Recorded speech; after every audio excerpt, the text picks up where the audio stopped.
Normaine.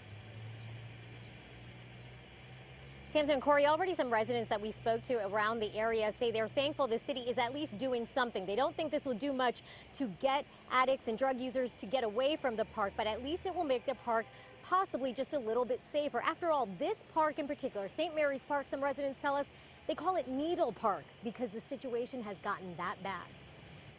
It didn't take long for our cameras to find the source of a major problem at some Bronx parks. They could be near playgrounds. We found them on benches. We find them also strewn into the bushes. And you can look anywhere in the park and you can see some of those orange caps. Used syringes litter St. Mary's Park, and after years of complaints from residents in the area, the city is finally doing something about it.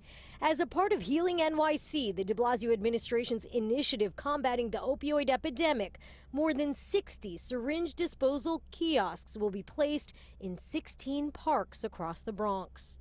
These kiosks that we are installing in various parks throughout the borough is just a measure of trying to be able to address the situation. The Parks Department says 5,000 needles are picked up every single week by their employees, and that is only in the Bronx.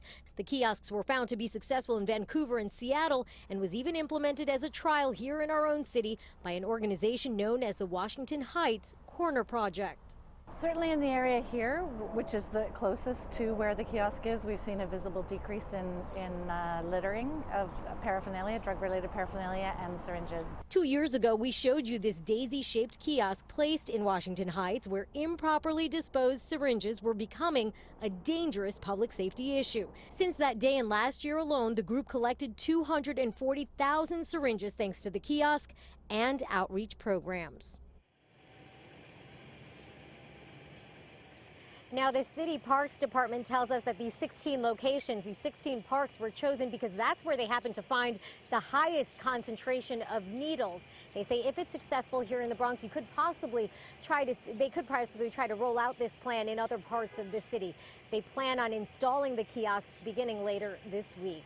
Reporting live from the Mott Haven section of the Bronx, I'm Narmeen Chaudhry, Pix 11 News.